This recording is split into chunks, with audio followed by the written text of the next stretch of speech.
ខ្ញុំបាទមានសំណួរជាដំបូងចង់គោរពជំរាបសួរអាដាមអ៊ិតសេថាមេត្តាជួយបង្ហាញដោយសង្ខេបអំពីសាវតាឬក៏ដូចជាប្រវត្តិអំពីការងារការកសាងព្រំដែនខណ្ឌសីមាកម្ពុជាថៃបាទបាទសូមបាទអូនចំណានបាទខ្ញុំពិតជាមានក្តីរីករាយណាស់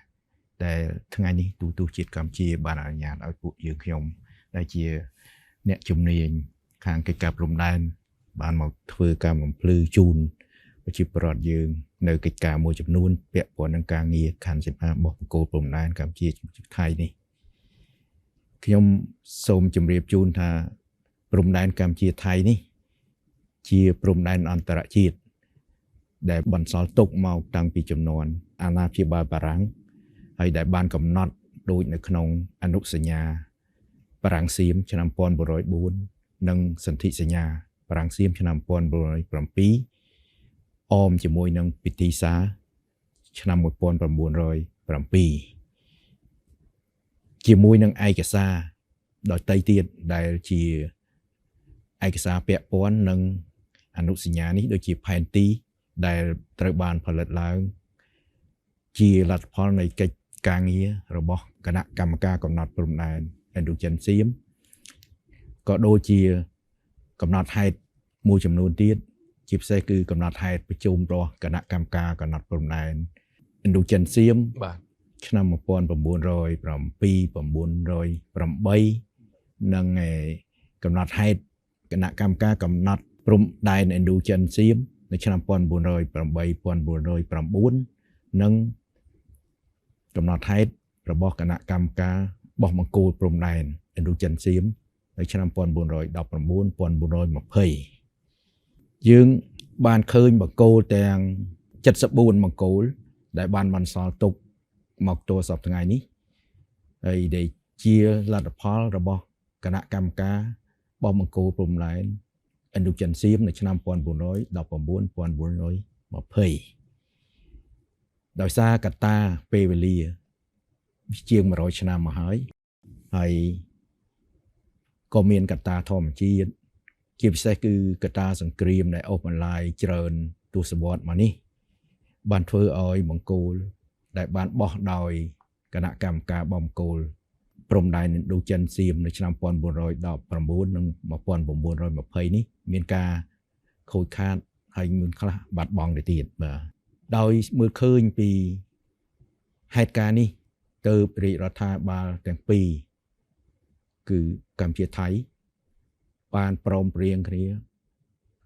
បង្កើតជាគណៈកម្មការចម្រុះព្រំដែននៅឆ្នាំ1997ហើយគណៈកម្មការនេះបានរៀបចំចុះអនុសារណៈយោគយល់គ្នានៅឆ្នាំ2000ដែលយើងហៅថា MOU 2000ហ្នឹងហើយនឹងបន្តមកទៀតគឺបង្កើតចេញជាបែបបទការងារនិងផែនការមេសម្រាប់ការបោះបង្គោលព្រំដែនខណ្ឌសីមានៅឆ្នាំ2003ដែលយើងហៅថា TOR 2003គឺថាក្នុងគោលបំណងដើម្បីធ្វើឲ្យការងារខណ្ឌសីមាបោះបង្គោលព្រំដែនហ្នឹងដែលបារាំងបានបោះនៅឆ្នាំ1919 1920ហ្នឹង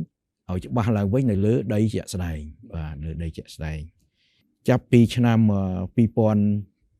មកគណៈកម្មការចម្រុះព្រំដែនរបស់យើងនេះបានបញ្ជូនក្រុមវាស់វែងចម្រុះមួយឲ្យចុះទៅរកទីតាំងបង្គោលទាំង74ហ្នឹងដើម្បីឲ្យដឹងថាបង្គោលដែលបោះនៅសម័យបារាំងឆ្នាំ1919និង1920ហ្នឹងនៅទីណាខ្លះបាទនៅទីណាខ្លះអញ្ចឹងហើយយើងបានចុះទៅអនុវត្តចាប់តាំងពីឆ្នាំ2006មករហូតបច្ចុប្បន្ននេះយើងបានរកឃើញបង្គោលមួយចំនួន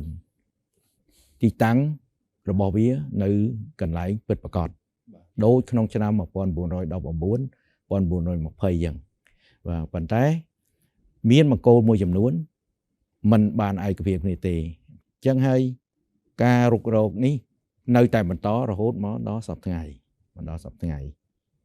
ចឹងការងារដែលយើងបានធ្វើនេះគឺជាជំហានដំបូងនៅក្នុងការងារខណ្ឌសីមារបស់បង្គោលព្រំដែនរវាងកម្ពុជាថៃដែល ធ្វើដោយគណៈកម្មការចម្រុះកម្ពុជាថៃនាពេលបច្ចុប្បន្ននេះគឺយើងសូមបញ្ជាក់ថាគឺយើងទៅធ្វើការរុករកទីតាំងបកគោលដើម្បីសម្គាល់ជាសញ្ញាខ្សែព្រំដែននៅសម័យបារាំងនោះហើយនឹងធ្វើការខណ្ឌសីមាទៅតាមអ្វីដែលមានចែងនៅក្នុងឯកសារជាសន្ធិសញ្ញា1907នឹងឡើងវិញគឺយើងពុំបានទៅធ្វើការងារខណ្ឌសីមាបោះបង្គោលព្រំដែននឹងថ្មីជាមួយថៃទេបាទនេះគឺសូមបញ្ជាក់តែប៉ុណ្្នឹងបាទ